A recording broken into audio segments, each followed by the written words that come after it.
Hello and welcome to Mr. Alvarez's virtual chemistry classroom. Today we'll be learning about entropy. Our aim for today is how can we predict if a reaction will occur spontaneously? Entropy, represented by the capital letter S, is a measure of the disorder of a system. Other words that could be used in place of entropy are disorder, chaos, or randomness.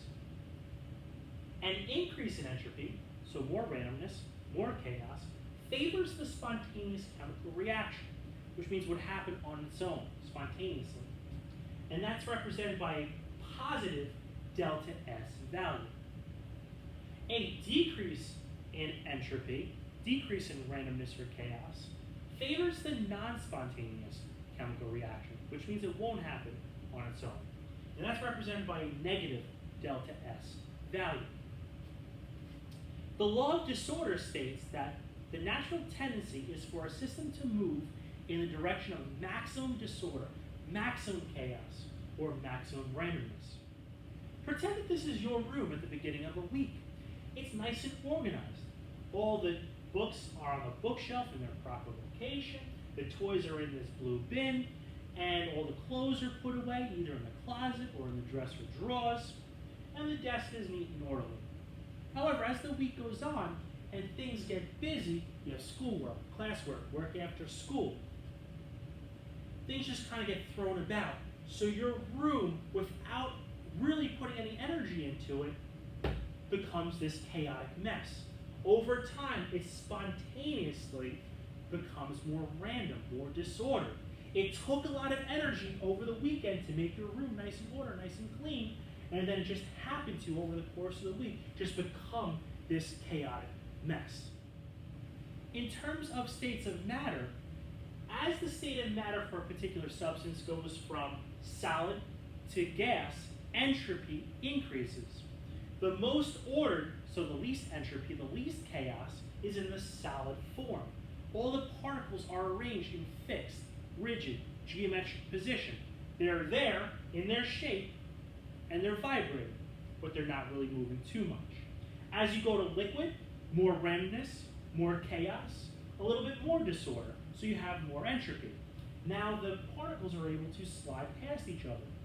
More movement, more chaos, more entropy. And then gases have the highest level of entropy. Gas particles move freely. They move in random, constant, straight line motions. More chaos, more entropy. In terms of surface area, entropy increases when a substance is divided into parts. Think about this beaker. It's in one piece. Not too much randomness, not too much chaos, not too much entropy. If I was to take it and slam it on the floor and it breaks into a billion little pieces, there's more randomness, more chaos. So it would have more entropy.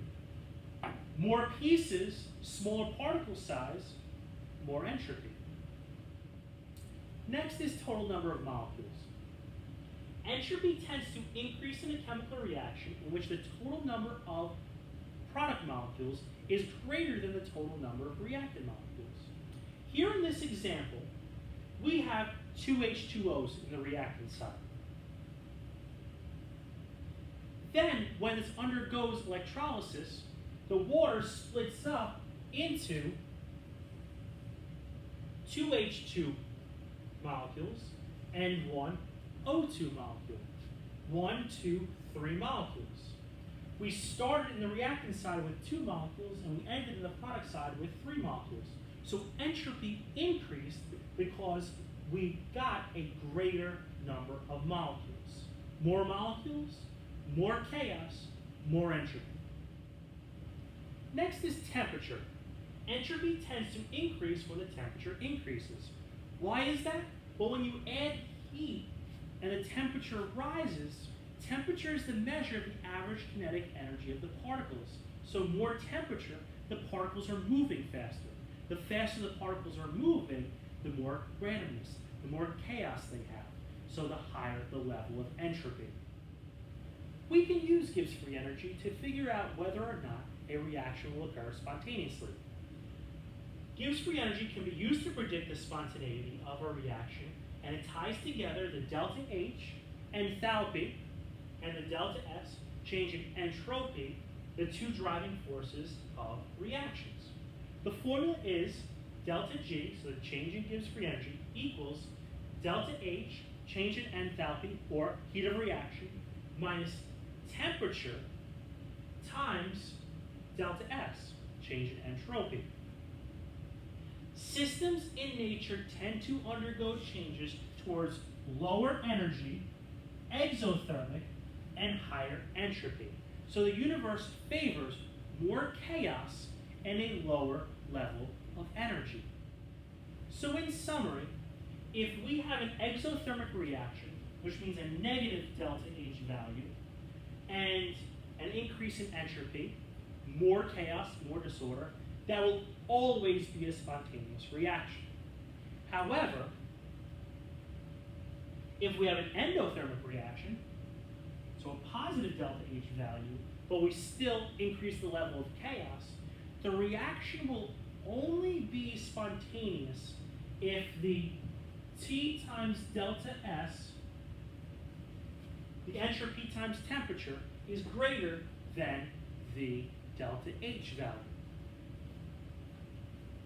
Similarly, if we have an exothermic reaction, which is what the universe favors, a negative delta H, but we have less chaos, we have decreased entropy, which the universe does not favor, it will only be spontaneous if the delta H value is greater than temperature times delta S.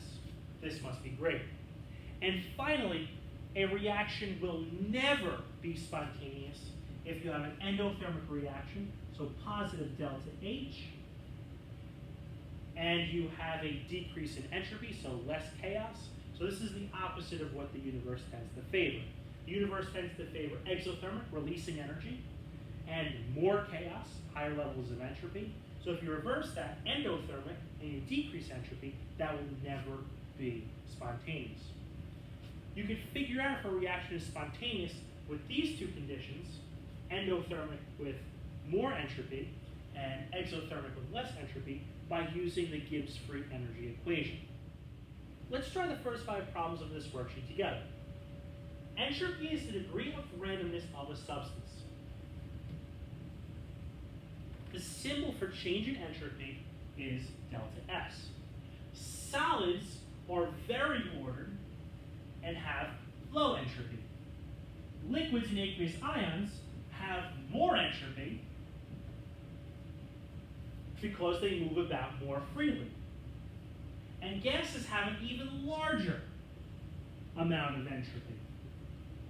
According to the second law of thermodynamics, nature is always proceeding to a higher state of entropy, more chaos, more randomness. So let's take a look at problem number 1. Determine whether the following reactions show increase or decrease in entropy. I look at problem number 1.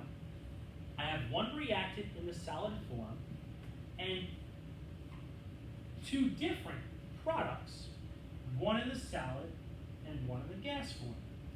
So I would say that since this decomposes into more products than there are reactants, and one of the products is in the gas form, I am definitely increasing the level of entropy or chaos.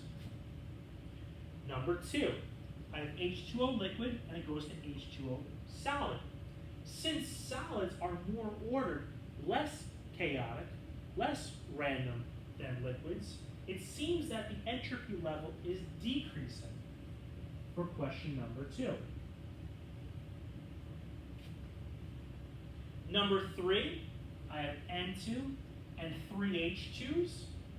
So I have 2 different reactants, 4 total moles of reactants on the left side, and I have 1 product, 2 moles of product on the right side. So while they're all gases, it seems like this synthesis reaction is creating a more ordered product. So I believe that the entropy is decreasing. Once again, 2 different reactants, 1 product. More order, less randomness, so we decrease the level of entropy. Problem number 4, I have a solid that dissociates, breaks up into two Na+ and Cl- ions. So when you dissolve a solid into solution, it becomes more random, more chaos, more entropy. So our level of entropy is increasing. Finally, for our last one, KCl solid to KCl liquid.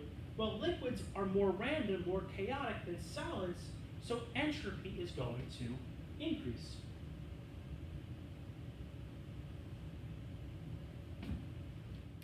Thank you for joining Mr. Alvarez's virtual chemistry classroom.